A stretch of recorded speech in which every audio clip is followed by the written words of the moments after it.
সামনে একটা লড়াই আসবে এই দেশের মাটিতেই। এটা আমাদের ভবিষ্যৎবাণী না, এটা আমাদের দূরদর্শিতার আলোকে বলছি। একটা তো লড়াই দেখছেন প্রকাশ্য কুফুরির সাথে তাওহীদের লড়াই, একটা লড়াই দেখছেন না, প্রকাশ্য কুফুরির সাথে কিসের লড়াই? তাওহীদের। সামনে একটা লড়াই দেখবেন মডারেট ইসলামের সাথে প্রকৃত ইসলামের লড়াই। নতুন একটা ব্যাটল দেখবেন সমাজের মধ্যে চলবে, কথায় কলমে, টকশোতে, ময়দানে, ওয়াজ মাহফিলে, সব জায়গায় দেখবেন একটা নতুন ব্যাটল সামনে আসবে। মডারেট ইসলাম মানে সুশীল মার্কা ইসলাম, বুঝেন নাই? সুশীল মার্কা পশ্চিমা আদলের এক ইসলাম, পশ্চিমাদের সন্তুষ্টি মানে সাধনকারী ইসলাম, এবং যে ইসলামটাকে ওরা প্রমোট করবে এর সাথে একটা লড়াই দেখা যাবে যারা নবী মুহাম্মদ সাল্লাল্লাহু আলাইহি ওয়াসাল্লাম এবং সাহাবীদের সেই সিরাতের আদলের ইসলাম মানে, এইটার সাথে একটা কনফ্লিক্ট সামনে দেখবেন আপনারা, দেখে নিয়েন ইনশাআল্লাহ। কারণ আমরা খুব গভীরভাবে অবজার্ভ করছি বিষয়গুলো, যে যারা এতদিন পর্যন্ত সুযোগ সন্ধানী ছিলেন তারা এখন মডারেট ইসলামের দীক্ষায় দীক্ষিত হচ্ছেন। এই ইসলাম দিয়ে আল্লাহর জমিনে দিন কায়েম হবে না। ইসলামে আল্লাহর জমিনে দিন কায়েম করতে হলে সাহাবীদের ইসলাম নিয়ে আসতে হবে বাংলার জমিনে। আর সাহাবীদের ইসলাম শুধু আমর বিল মারুফের ইসলাম ছিল না, এখানে নাহি আনিল মুনকারও ছিল। মানে আপনারা হয়তো বোঝেন নাই, মানে শুধু সৎ কাজে আদেশের ইসলাম ছিল না, বরং অসৎ কাজে নিষেধের ইসলামও ছিল। শুধুমাত্র আমরা ভালো ভালো কথা বলবো, অন্যায় নিষেধ করব না, শুধুমাত্র তাবলীগের কথা বলবো, আল্লাহর জমিনে দিন কায়েমের কথা বলবো না, প্রয়োজনে আমরা জুলুমের বিরুদ্ধে দাঁড়িয়ে যাব না, জালেমের বিরুদ্ধে প্রতিবাদ করব না, এইরকম ইসলাম, এইরকম মানহাজ দিয়ে আপনি বাংলাদেশের জমিনে দিন কায়েম করতে পারবেন। এখন কথা হচ্ছে আমি অনেক গভীরে চলে যাচ্ছি। যুবক ভাইদেরকে বলছিলাম যে নামাজের সাথে তেলাওয়াত ধরে রাখেন, আজকার ধরে রাখেন, ওলামা একরামের সোহবত ধরে রাখেন, এবং প্রকৃত ইসলাম আর এই Protestant version of Islam, moderate Islam, এর পার্থক্য বোঝার চেষ্টা করবেন। ইসলাম শিখবেন আল্লাহ, তার রাসূল এবং সাহাবীদের কাছ থেকে। ইসলাম আমাকে পশ্চিমাদের কাছ থেকে শিখতে হবে না, ভারতের কাছ থেকে শিখতে হবে না, এই সুশীলদের কাছ থেকে শিখতে হবে না, এই মোনাফেক মার্কা বুদ্ধিজীবীদের কাছ থেকে শিখতে হবে না। ইসলাম শিখবো কোত্থেকে? সাহাবীদের কাছ থেকে। কাদের কাছ থেকে? এবং সিরাত থেকে আমি দলিল নিব। কোত্থেকে দলিল নিব? সিরাত থেকে, কোরআন থেকে এবং সুন্নাহ থেকে আমি দলিল নিব। আমি পশ্চিমাদের থেকে দলিল নিব না। একটা বিষয়ে স্পষ্ট মনে রাখবেন, ওরা যে ইসলামটাকে প্রমোট করবে নিঃসন্দেহে সেই ইসলামের মধ্যে আব্দুল্লাহ বিন উবাইয়ের একটা মানহাজ থাকবে। ওদের ইসলামের সাথে আব্দুল্লাহ বিন উবাইয়ের মানহাজ জড়িত থাকবে। খবরদার এই ট্র্যাপে পা দিবেন না, আল্লাহ পাক আপনাদেরকে হেফাজত করেন, আমিন। এরপরে আসেন যে পয়েন্টটা নিয়ে আমি এদিকে চলে আসছি, যে আমাদের সমাজের এই সংকটগুলা, যে বড় বড় লেভেলের সংকটগুলো, এগুলোকে যদি আমরা দূর করতে চাই তাহলে আল্লাহর কসম করে বলছি, রাষ্ট্র ব্যবস্থায় পরিপূর্ণ ইসলাম কায়েম না হওয়া পর্যন্ত আমরা পরিপূর্ণ স্বাধীনতা অর্জন করতে পারবো না। এইটা একদম নিজের মধ্যে সূরা ফাতিহার মতো মুখস্থ করে নেন। যতই আমরা জনবল দেখাই না কেন, যত মাহফিল করেন, যত প্যান্ডেল নিয়ে আসেন, হ্যাঁ, যত আপনি স্লোগান দেন, আরও তো অনেক কিছু করছি আমরা, ঠিক আছে, কাজ তো ভালো, আলহামদুলিল্লাহ, কোনো সমস্যা নাই। বাট এই কাজগুলো ভাটা পড়ে যাবে যদি উপরের লেভেলে ইসলামকে নিতে না পারি আমরা। এমনকি মসজিদের মধ্যেও আমরা স্বাধীন থাকতে পারবো না যদি আমরা রাষ্ট্র ব্যবস্থা ইসলামকে নিতে না পারি। গত 10 বছর দেখেন নাই জুমার খুতবা কি দেওয়া হবে সেটার উপরে চাপ প্রয়োগ করা হয়েছে। ওয়াজ মাহফিলে কি বলবেন কি বলতে পারবেন না তার উপরে আপনাকে নজরদারি করা হয়েছে। আমরা তো এমন একটা হালতে ছিলাম যে বাসায় ঘুমালেও বাসার বাইরে ওই গোয়েন্দা সংস্থার লোকজন বসে থাকতো, কোথায় যায়, কি করে, কার সাথে ফোনে কথা বলে, কে তাকে কল দেয়, যে কল দিল তার সাথে এর কী সম্পর্ক। আমাদেরকে কল দিলে তো মানুষই বিপদে পড়তো আর কি, কল দিয়েও তারাই বিপদে পড়তো, কার সাথে দেখা করে, কে বাসায় আসতেছে, কে যাচ্ছে। এই যে একটা মনে আছে দাজ্জাল যে দ্বীপে বন্দী আছে, একটা হাদিস আছে না, একটা যে তামিম দারি রাদিয়াল্লাহু আনহু হাদিস, প্রথমে একটা প্রাণীর সাথে দেখা হয়, সেই প্রাণী জিজ্ঞাসা করে যে তোমরা কোথেকে আসছো, মনে আছে হাদিসটা? তো ওই প্রাণী নিজের পরিচয় দিয়েছিল কি, যে আমি জাসাস, আমি কি জাসাস, আমি কি জাসাসা, আমি হচ্ছে গোয়েন্দা। জানি না এই হাদিসের আসলে তাবিল এখন আমার জানা নাই, আল্লাহ ভালো জানেন, আমি এখনও শিখছি। কিন্তু এখন খেয়াল করে দেখেন পুরা যে সভ্যতাটা চলছে, এরা যেভাবে তাওহীদপন্থী মুসলিমদেরকে এইভাবে গোয়েন্দা সংস্থাদের আওতায় নিয়ে আসছে, উঠতে বসতে চলতে ফিরতে তারা আপনাকে নজরদারির মতো রাখতেছে, ঠিক দাজ্জালের ওই জাসাসার মতো, ঠিক দাজ্জালের জাসাসার মতো। আল্লাহ, যাই হোক, কথা হচ্ছে যে আমি মসজিদেও স্বাধীন থাকতে পারবো না যদি আমরা উপরের লেভেলের ইসলামকে নিতে না পারি, শক্তিশালী হতে না পারি। এই যে একটু আগে বললাম সুদের কথা, আপনি সুদভিত্তিক অর্থ ব্যবস্থাকে বন্ধ করা তো দূরের কথা, বন্ধ করা বহু দূরের কথা, এখানে সংস্কার আনতে পারবেন না যদি আপনি রাষ্ট্র ক্ষমতা ইসলামকে নিতে না পারেন। শিক্ষার কথা বলি, দুটো লাইন বলি। শিক্ষার যা দুরবস্থা চলছে, এই দুরবস্থায় উচিত ছিল, দেখেন প্রাইমারি স্কুলেই আমাদের বাচ্চারা কোরআন তেলাওয়াত শিখে যাবে। আপনি লক্ষ লক্ষ প্রাইমারি স্কুলের বাচ্চাদেরকে একটা জায়গায় বসান, তাদের মধ্যে 90% কোরআন তেলাওয়াত করতে পারে না। হাই স্কুলের বাচ্চারা পারে না, কলেজের বাচ্চারা পারে না, ইউনিভার্সিটির ছেলেরা পারে না, অনার্স মাস্টার্সের ছেলেরাও পারে না। তাদেরকে যারা শিক্ষা দেয় শিক্ষক মণ্ডলী, তারাও 80% কোরআন তেলাওয়াত করতে পারে না। একটা দেশের শিক্ষা কমিশন কোরআন তেলাওয়াত করতে পারে না। একটা দেশের এমপি মন্ত্রী আমলারা কোরআন তেলাওয়াত করতে পারে না। ইল্লা মাশাআল্লাহ, ইল্লা মাশাআল্লাহ। যারা শিখেছে তারা কিন্তু রাষ্ট্রীয় শিক্ষানীতির মধ্যে, সিলেবাসের মধ্যে শিখে নাই। তারা শিখেছে কোনো ওস্তাদের কাছে, হয় কোনো মক্তবে, না হলে মাদ্রাসায়। তাহলে একটা মুসলিম প্রধান রাষ্ট্রে শিক্ষা ব্যবস্থার মধ্যে কোরআন বাধ্যতামূলক নাই। তাহলে আমরা শিক্ষার মধ্যে কোরআনের ইসলামের কি দ্বৈনতা বুঝতে অসুবিধা আছে? এই সংকট কিভাবে দূর করবেন যদি আপনি ইসলামকে রাষ্ট্র ব্যবস্থায় না নেন? দাবি করলাম, আন্দোলন করলাম, মানববন্ধন করলাম, আপনাদের কি মনে হয় তারা চেঞ্জ করে দিবে? কখনোই করবে না। হয়তো বলবে ঠিক আছে, আচ্ছা ঠিক আছে, আমরা 10টা সূরা দিয়ে দিলাম পড়ুক, 20টা সূরা দিয়ে দিলাম পড়ুক, এক পারা দিলাম মুখস্থ করুক, সর্বোচ্চ দিল ধরেন। কিন্তু আমরা জানি যে এগুলো দিয়ে সাহাবাওয়ালা সেই জজবা, সেই ইমান, সেই দাওয়াত, সেই জিহাদ, সেই একামতের দিন সম্ভব না। এগুলো জাস্ট আইওয়াশ শোডাউন করা মানুষকে। জ্ঞান, ইসলামের জ্ঞান যে এত গভীর, মানে আমরা এখন যেটা অনুভব করি যে আমরা এই সাগরের কিনারায় দাঁড়িয়ে আছি, এখনও সাগরে নামা তো দূরের কথা, আমরা পাও ভিজাইনি এখন। এটা হলো দ্বীন ইসলামের জ্ঞানের গভীরতা। আর আমাদের 90% মুসলিমের কান্ট্রি, এখানে শিক্ষা ব্যবস্থা ইসলাম নাই। কোরআন বাধ্যতামূলক না, হাদিস 100টা বাধ্যতামূলক না। 20 বছর পড়াশোনা করে আমাদের ভাইরা 20টা সূরাও শিখে না। এখানে ইংরেজি বাধ্যতামূলক, সায়েন্স বাধ্যতামূলক, ম্যাথামেটিক্স বাধ্যতামূলক। আর কি বলবো, বিশেষ ক্যাডার হচ্ছে কোরআন ছাড়াই।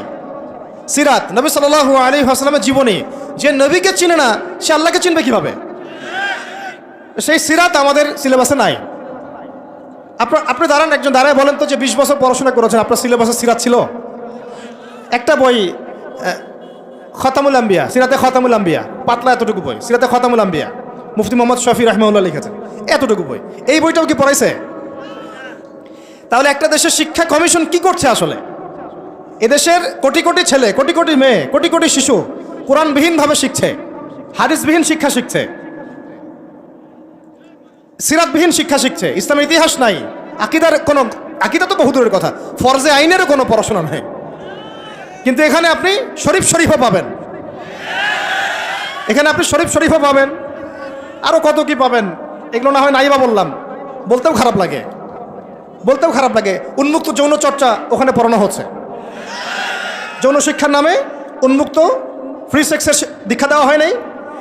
এখন কতটুকু সংস্কার হচ্ছে আমি জানি না, নতুন করে আমি বই ঘাঁটি নাই। আগে 20-30 বছর আগে যাও ইসলামের কিছু ছিল, গদ্য পদ্য উপন্যাস কিছু ছিল, এগুলো আস্তে আস্তে সব উঠায় দেওয়া হয়েছে। খেয়াল করে দেখেন। তাহলে এটাকে পরিবর্তন আনার জন্যে শুধু কি মানববন্ধন যথেষ্ট হবে? ওয়াজ মাহফিলে আমি যে বলছি আমার বলাটা কি যথেষ্ট হবে? এরা শুনেও শুনবে না, দেখেও দেখবে না। আমি বলে দিচ্ছি আপনাদেরকে, যদি সেকুলাররা উপরে থাকে, এই তথাকথিত সুশীলরা, এই রাম বাম প্রগতিশীলরা, এরা এই কথাগুলো শুনে বিশ্বাসও করতে পারে, হ্যাঁ এটা সত্য কথা বলছে ছেলেটা, কিন্তু ওরা কিছুই করবে না। কারণ কিছু বললেই, দুটো শব্দ, কিছু বললে নাকি ওদের আব্বু মাইন্ড করবে। আব্বু চিনেন তো? আব্বু হচ্ছে কে? আমেরিকা। হ্যাঁ, কিছু বললে কে মাইন্ড করবে? আবার কিছু বললে আম্মু নাকি বকা দিবে। আম্মু চিনেন? আম্মুকে না, আম্মু হচ্ছে ভারত।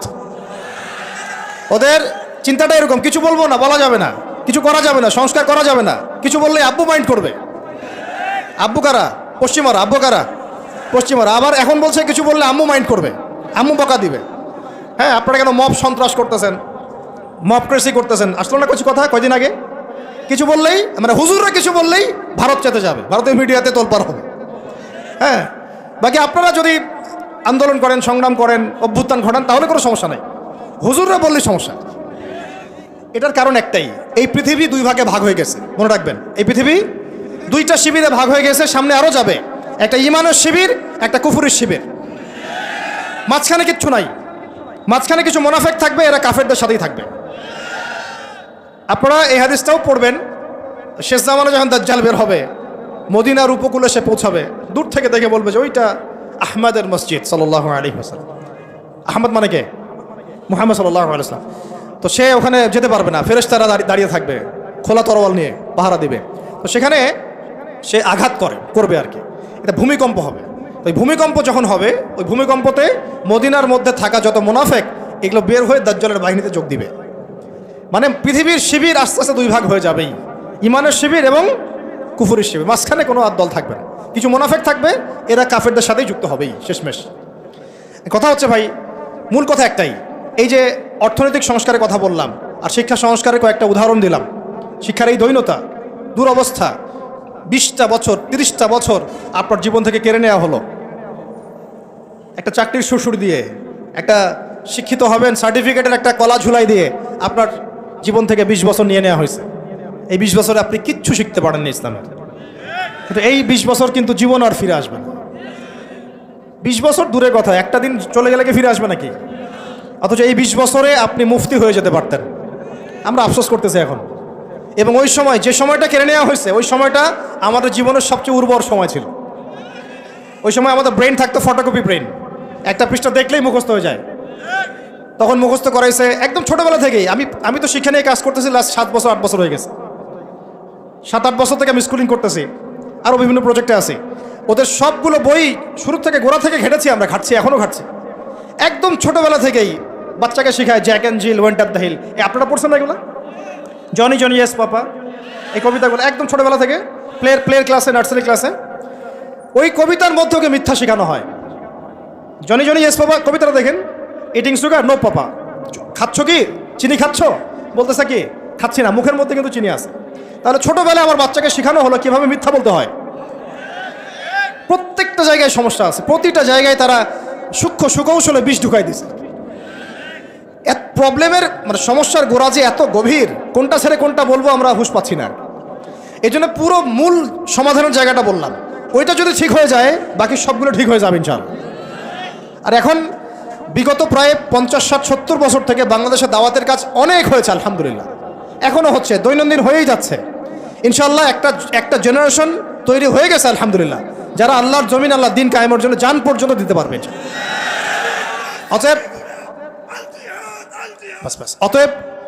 অতএব যেহেতু মুরব্বী কেরাম আছেন আমাদের মাথার উপরে এবং আমাদের মধ্যে এই চেতনা আছে, আমরা দাওয়াত পেয়েছি, কবুল করেছি, সত্য মিথ্যা চিনতে শিখেছি, বুঝতে শিখেছি, এখন আমার মনে হয় এটাই সবচেয়ে উত্তম সময় বাংলাদেশের জন্য ইসলামকে রাষ্ট্র পর্যায়ে নিয়ে যাওয়ার জন্য। এখন যদি আমরা পিছুপা হয়ে যাই, শিথিলতা দেখাই, বা এই অভ্যুত্থানে আমরা যদি পরবর্তী সময়ে ইসলামকে এগিয়ে নিতে ব্যর্থ হয়ে যাই, আমরা আবার 50 বছর পিছায় যাব কিন্তু। অতএব এখন আর চুপ করে বসে থাকার কোনো সুযোগ নাই। এখন প্রশ্ন আসবে যে এইটা কি রাতারাতি আপনার ঘরে চলে আসবে নাকি অর্জন করতে হয়? এটা কিন্তু রাতারাতি ঘরে আসবে না, এটা অর্জন করে ছিনিয়ে নেওয়ার বিষয়। বিষয়টা হচ্ছে সিরাত থেকে আপনি পড়েন, মক্কা থেকে আমরা যে বের হয়ে গেলাম, মদিনায় চলে গেলাম, মদিনা রাষ্ট্র কায়েম হলো, পরে 8 বছরের মধ্যে আমরা মক্কা জয় করেছি। কত বছর?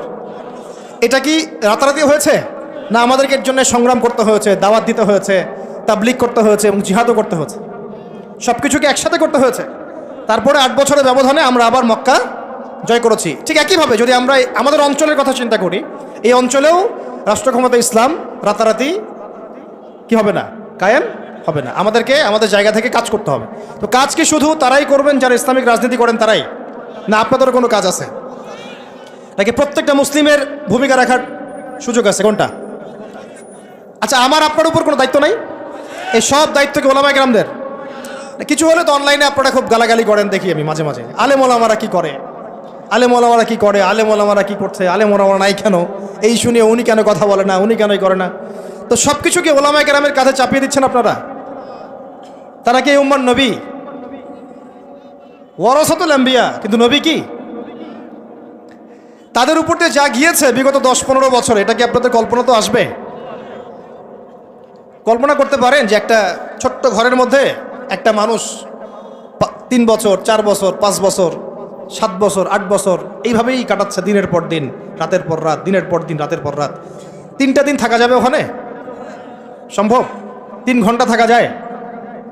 তার ওলামায়ে কেরামদের উপরে কি গিয়েছে এটা তো আপনাদের বোঝা উচিত। কেন ওলামায়ে কেরামগণ উম্মাকে বাঁচানোর স্বার্থে মাঝে মাঝে প্রজ্ঞার পরিচয় দিয়েছেন, দাওয়াতের মেহনত চালু রেখেছেন। কিছু কিছু বিষয়ে তারা কি করেছিলেন?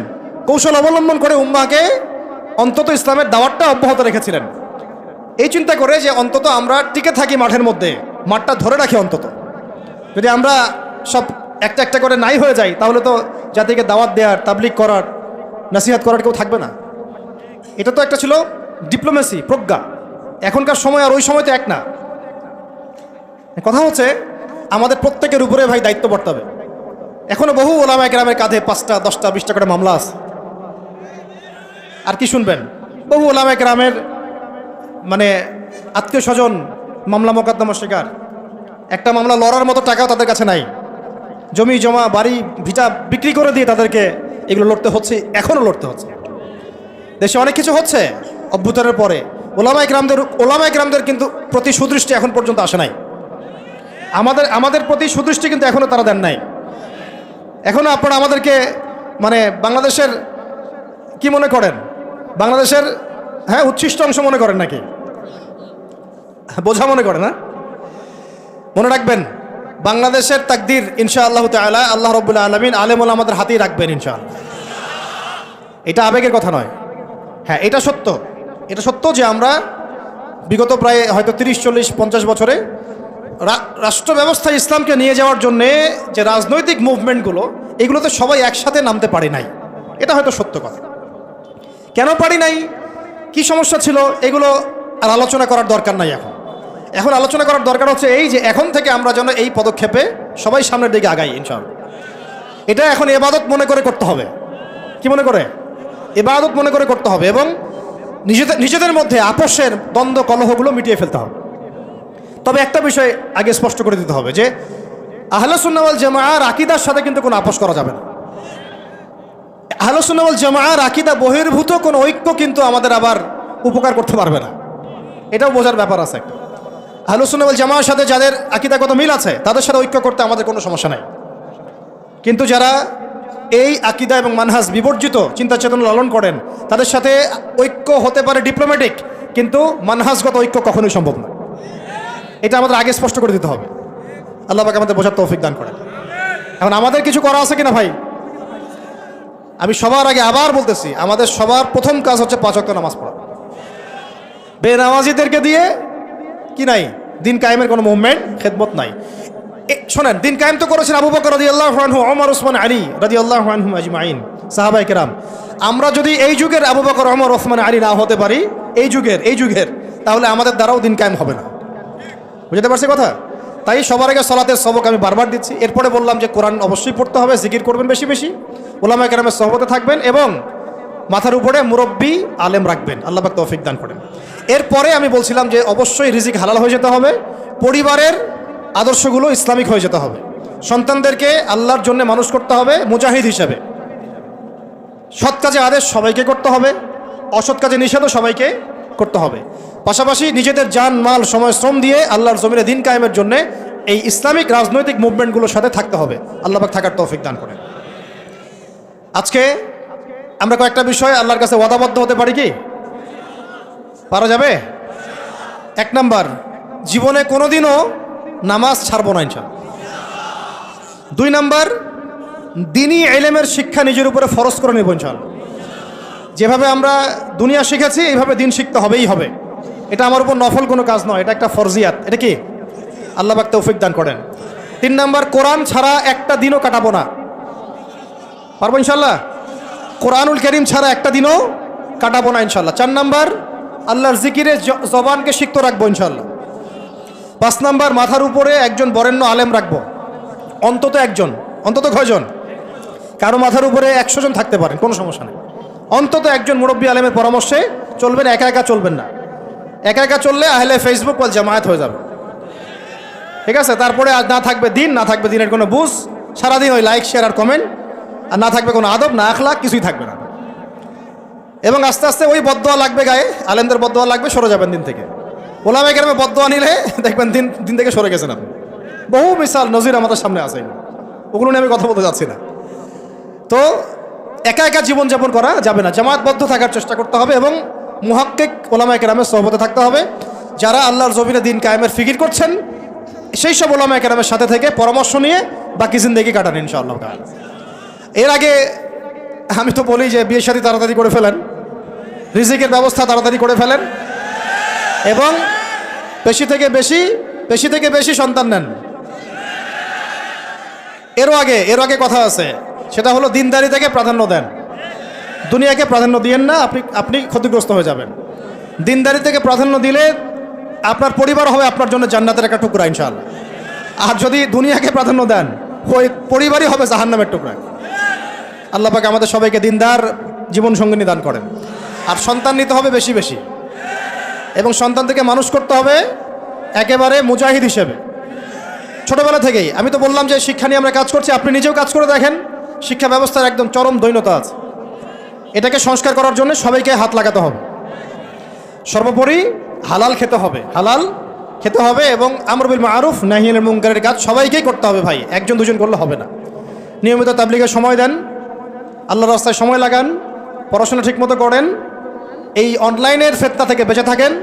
আর যত রকম যুব সমাজকে নষ্ট করার ফিতনা আছে, যেমন মাদক, পর্নোগ্রাফি, মেয়েদের সাথে ফ্রি মিক্সিং, তারপরে আপনার এই যে টিকটক, এই যা আছে যেগুলো যুবকদেরকে নষ্ট করে, এগুলো ধার কাছেও যাবেন না আল্লাহর রাস্তায়। ভাই এই জীবনটা একটা জীবন, শোনেন আমার কথা, শেষ করছি, আমি লম্বা করবো না। এই জীবনটা একটা জীবন ভাই, আপনাদেরকে বলছি, আমাদেরকে সবাইকে আমরা নিজেকে নসিহত করছি আর কি। জীবন একটা, কয়টা? একটা দিন চলে গেলে ফিরে আসবে না, একটা রাত চলে গেলে ফিরে আসবে না। আমরা যদি একবার কবরে চলে যাই ফিরে আসতে পারবো না। যা করার এই জীবনে করতে হবে। হেলায় খেলায় এই পশ্চিমাদের ফাঁদে পড়ে, কাফেরদের ফাঁদে পড়ে, তাগুত মুনাফিকদের ফাঁদে পড়ে, ইবলিসের এই বাহিনীর ফাঁদে পড়ে জীবন নষ্ট করা যাবে না। জীবনে যা করেছি তওবা করে ফিরে আসবো, যা করেছি কি করব? তওবা করে ফিরে আসবো। বাকি জিন্দেগি আল্লাহর জন্য কাটিয়ে দেবো ইনশাআল্লাহ। বাকি জিন্দেগির প্রতিটা দিন রাত, ওঠা বসা চলাফেরা শুধুমাত্র একজন ব্যক্তিকে অনুসরণ করবো আমরা ইনশাআল্লাহ। তার নাম কি? মুহাম্মদ রাসূলুল্লাহ সাল্লাল্লাহু আলাইহি ওয়াসাল্লাম এবং তার সাহাবীদেরকে অবশ্যই। এছাড়া আমাদের সামনে আর কিচ্ছু নাই, আর কোনো রাস্তাও খোলা নাই। আমাদেরকে বুঝতে হবে আল্লাহ পাক এই দুনিয়াতে আমাদেরকে তার ইবাদত করার জন্য পাঠিয়েছেন। আল্লাহ পাক দেখতে চান আমলে কেউ আহসান, আল্লাহ পাক দেখতে চান আইয়ুকুম আহসানু আমালা। আল্লাহ পাক সাফল্য বলতে তাই বুঝিয়েছেন, ফামান যুহজিহা আনিন নার ওয়া উদখিলাল জান্নাতা ফাকাদ ফাজ। ওইটাই সাফল্য, দুনিয়ার সাফল্য চিরস্থায়ী নয়। আল্লাহ পাক আমাদের তরুণ ভাইদেরকে কবুল করেন, আমিন। নিজেদের জান মাল সময় শ্রম ব্যয় করে উজাড় করে আল্লাহর জমিনে দিন কায়েমের মেহনতে আমরা আত্মনিয়োগ করবো ইনশাআল্লাহ। আর শুরুতে আমি বলছি না যে আপনি শুরুতেই রাস্তায় নেমে আসেন, নিজের আত্মসংস্কার করেন, নিজের নফসের সংস্কার করেন, পড়াশোনা ঠিক করে ফেলেন, আমল ঠিক করে ফেলেন, ওলামায়ে কেরামের সোহবতে চলে আসেন এবং তাদের সাথে মশওয়ারা করে পরবর্তী পদক্ষেপ নেওয়ার চেষ্টা করেন। এক কথা, জমিন আল্লাহর, দিন হবে, দিন আল্লাহর, জমিন হবে কার? এই দিন আল্লাহর, জমিন আল্লাহর, বিধান চলবে কার? বাস আল্লাহর জমিনে আল্লাহর বিধান প্রতিষ্ঠার জন্য আমাদের সবাইকে আত্মনিয়োগ করার তৌফিক আল্লাহ পাক দান করেন, আমিন। আল্লাহ পাক আমাদের সবাইকে পরিপূর্ণ নামাজি হয়ে যাওয়ার তৌফিক দান করেন, শরিয়া বোঝার তৌফিক দান করেন, শরিয়ার বিধানগুলো বাস্তবায়ন করার তৌফিক দান করেন। আল্লাহ পাক ইসলামকে রাজনৈতিক ক্ষমতায় নিয়ে যাওয়ার তৌফিক দান করেন। আল্লাহ পাক আল্লাহর জমিনে আল্লাহর বিধানগুলো কায়েম করে ফেলার তৌফিক দান করেন। আসন্ন রমজানে আল্লাহ পাক আমাদের সবাইকে সুস্থ রাখেন, সবাইকে নিরাপদে রাখেন এবং সমস্ত রোজাগুলো হক আদায় করে করার তৌফিক দান করেন।